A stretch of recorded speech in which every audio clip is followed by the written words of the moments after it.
Every time I open up TikTok, I run into a video just like this.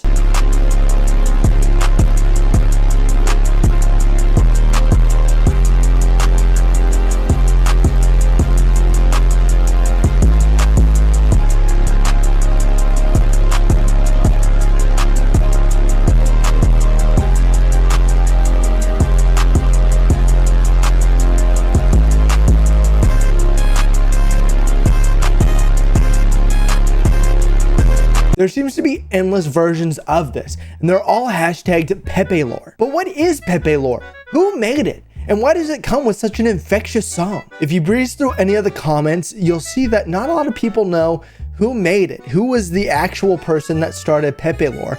And when it comes to Pepe himself, the history is very interesting, because although it started with one artist, it of course went out into the internet and became the Pepe we know today, one that dominates the streaming space over on Twitch. Your Monka S's, Feels Bad Man, Hypers. Even I've had Pepe emotes made, okay? Pepe is a big global thing. Now there is of course a portion in Pepe's history where he gets into some controversy and becomes an alt-right symbol, and since then it seemed to be pushed back more into a positive direction in who we are today with Pepe lore, who could be an anonymous creator. That is, if you don't know who created Pepe. Matt Fury is the original creator of Pepe the Frog. It comes from Boys Club, a comic that he made years and years ago. One that got very popular with, of course, Feels Good Man. A quick check on Matt Fury's Twitter page and you'll see Pepe lore. What's interesting is when you click on the video itself and you hear this.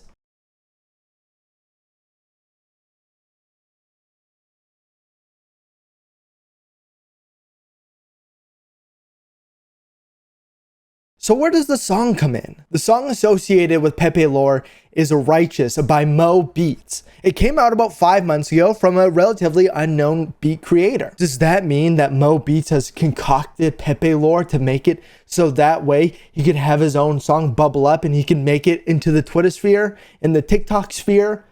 No, I don't think so. I think it was just a lucky coincidence that they came together, which for a lot of creatives is what you do. You spend a lot of time creating things to create that big bang moment for you. In this case, Mo Beats now has Pepe lore to thank for his song Righteous being so popular. And it's a solid song. When you look at any time Matt has tweeted about a Pepe lore, you'll see that there's another tweet from him, which is a link, the same link that is in his bio, to rarepepes.fun. And when you click that, it's like the Holy Bible begins to open, the curtains draw back, and you find out it's an NFT. Pepe lores are just NFTs, which is not a bad thing per se. You know, NFTs have a bad rap, and to each their own when it comes to their own digital currency and how they feel about it. But Pepe lore comes from this NFT project. This isn't the first time that Pepe has entered the NFT space, and in fact has entered the NFT space before, I think without Matt's hand on it, and somebody has bought a rare Homer Pepe for almost $40,000. So this not only gets to have Matt's hand on it, his creation and his say, and of course he gets paid for the art that he makes, but he's elevated it beyond what looks like honestly an MS Paint looking Yu-Gi-Oh card. When you go to the About section about Rare Pepes, you learn that you're about to experience the slap in mystery which reaches from the deepest inner mind to the outer limits. Behind the curtain is the key to imagination, a dimension of mind entangled in the pilot of a frog. Pepe the Frog. You are traveling to a land of darkness and light, sadness and delight. Welcome to Rare Pepe. And when you go through the site, you can see a lot of this Pepe lore in here.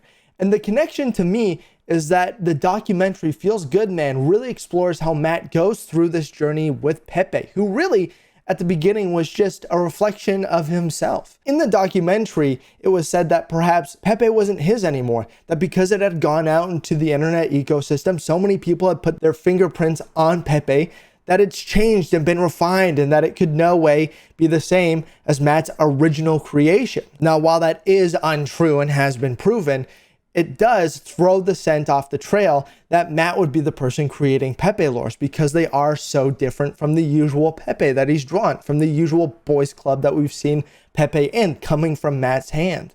Instead, you're getting these very intricate surrealism sometimes, and even pop culture references with Pepe in it. These very vast and cinematic scenes that can have a deep emotional impact on us. I do find it funny though that something that should just be a one-of-one copy for one person digitally has been yoinked out a little bit and taken back to the masses and transformed in a way by adding a beautiful soundtrack behind it. Something that can really help resonate with people and help them reflect, or just to help escape, depending on the different montages of rare Pepes that are put together to create Pepe lore. To ingest a bunch of NFTs in one go, to ingest art in a new form. Maybe not one that we'll all be able to own one day as it's going for thousands of dollars, but one that the masses can still enjoy, and one that almost the internet can say they made. Like, here is Rare Pepes, the NFT, but here's Pepe lore, the internet's interesting video to enjoy. It's almost kind of weird to say that an NFT project is good. It depends how you see it. Without the project of Rare Pepe, we don't get Pepe lore. We don't get people thinking that the idea is so cool, but not having the finances to own it, that they don't try and rip the videos.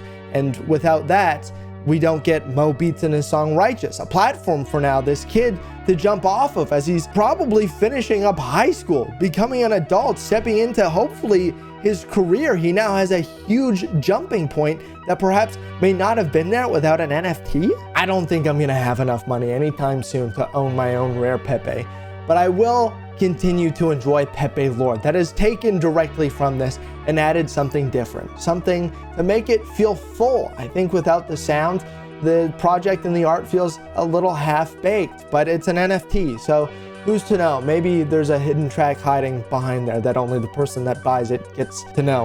We probably aren't allowed to know all the secrets anyways, but because I'll never own it, I guess TikTok will be my wallet.